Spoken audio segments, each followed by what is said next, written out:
మహిళలపై వేధింపులు అనేవి అన్ని రంగాల్లోనూ ఉన్నాయన్నారు దర్శక నిర్మాత తమ్మారెడ్డి భరద్వాజ్. ఆడవారిని మనం చూసే ధోరణి మారాలన్నారు. డాన్స్ మాస్టర్ జానీ లైంగిక వేధింపుల కేసులో తప్పు తేలితే పరిణామాలు చాలా తీవ్రంగా ఉంటాయన్నారు Tammareddy Bharadwaj. 2018 sub committee report బయటకు రాకుండా ఎవరు కూడా అడ్డుకోవడం లేదన్నారు. ఇక టాలీవుడ్ లో ఉన్న కమిటీపై ఇండస్ట్రీలోనే అవగాహన పెంచాలన్నారు. చిత్ర పరిశ్రమలోని వర్కింగ్ విమెన్స్ కు భరోసా కల్పించాల్సిన అవసరం ఉందంటున్న తమ్మారెడ్డి భరద్వాజ్తో మా ప్రతినిధి Sujan face to face. Cinema పరిశ్రమలో వివాదాలు, పర్టికులర్గా లైంగిక వేధింపులకు సంబంధించిన వివాదం అనేది ఇప్పుడు చాలా హాట్ టాపిక్గా మారింది. కేరళ చిత్ర పరిశ్రమలో హేమ కమిటీ రిపోర్టు, ఇవన్నీ తదనంతర పరిణామాలన్నీ కూడా చిత్ర పరిశ్రమ మీద ఒక రిమార్క్ లాగా పడిపోతూ వస్తున్నాయి. తాజాగా జరిగిన ఇన్సిడెంట్ అనేది కూడా చిత్ర పరిశ్రమని మరొకసారి వెలుగులోకి తీసుకొచ్చింది. అంటే ఇండస్ట్రీలో ఉంటే వేధింపులు కామన్ అనే టైప్లో వచ్చేసింది.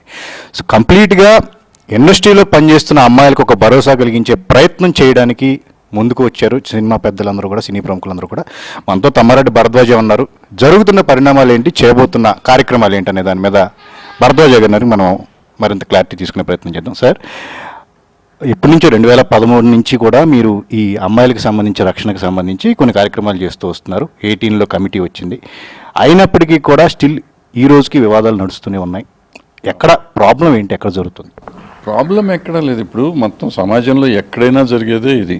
స్త్రీని మనం ఆట వస్తువుగా తీసుకోవటం, లేదా ఒక వస్తువుగా తీసుకునే యాటిట్యూడ్ మనకు వచ్చేసింది. ఇప్పుడు సమాన హక్కులని వాళ్ళు మొదలెట్టినా, వాళ్ళు సమానంగా మగవాళ్ళతో పనిచేస్తున్నా, ఇంకా పనిచేస్తున్న ప్రాంతాల్లో లైంగికంగా వేధింపులు అనేది, అంటే జెండర్ ఇది తేడా వచ్చింది మనకి. ఆ తేడా పోవట్లేదు.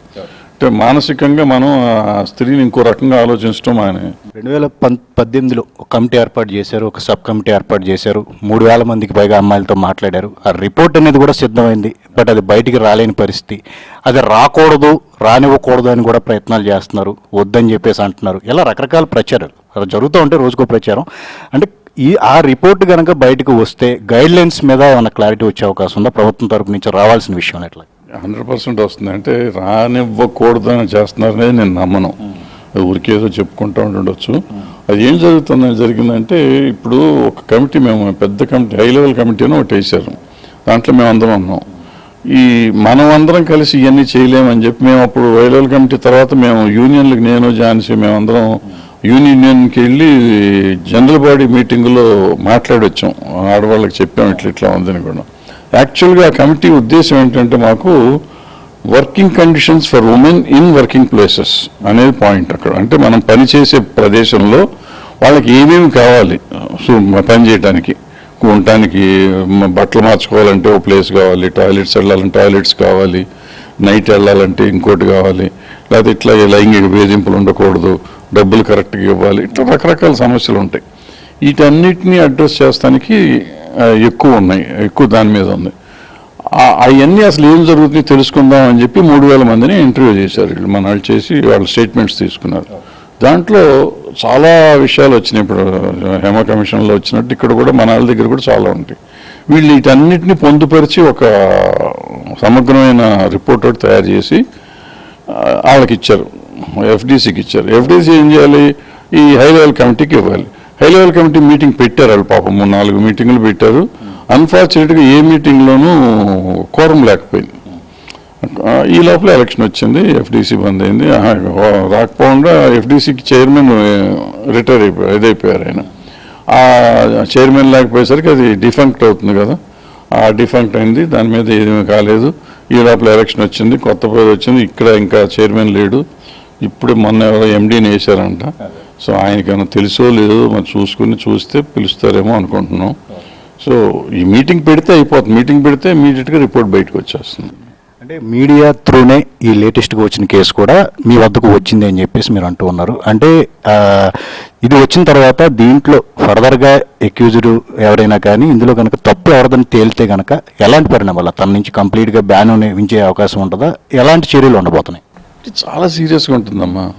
ఎందుకంటే జరగకూడని క్రైమ్ జరిగింది. అంటే జరగకూడదే జరుగుతుంది, చాలా చోట్ల జరుగుతుంది, చాలాసార్లు జరిగి ఉంటుంది కూడా. అది మనం డినై చేయకూడదు. కానీ ఇప్పుడు మన నోటీస్కి వచ్చినాక మనం సీరియస్గా తీసుకోకపోతే, యాక్షన్ తీసుకోకపోతే రేపు ఎవళ్ళు వచ్చి చెప్తానికి ఉండదు. ప్లస్ ఇది కంటిన్యూ అవుతుంది, ఇది ఆగాలి.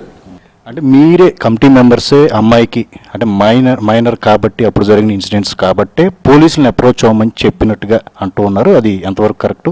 ఆ కేసు అనేది ప్యారలల్గా మీ సపోర్ట్ కూడా ఉండే అవకాశం ఉందా పోలీసులకి? పోలీస్ దగ్గర కేసు ఉంటే పోలీసులు ఎప్పుడు ఏ కేసును పోలీసులు మన ఎంక్వైరీ చేస్తారు, ఛాంబర్కి రాకుండా వెళ్ళరు. ఇప్పుడు ఏ సినిమాకి ఇండస్ట్రీకి సంబంధించిన కేసు ఇప్పుడు కూడా వస్తే మనం ఏది కావాలంటే చేస్తాము. మనం చెప్పి పంపించింది కదా, అమ్మాయి వెళ్తానంటే వెళ్ళమన్నాం, అంతే తప్ప మనకి ఏం లేదు. వెళ్ళకూడదని రూల్ ఎక్కడ ఉంది? మన దగ్గరికి వచ్చారు, అక్కడికి కూడా వెళ్ళారు, సింపుల్ అంతే.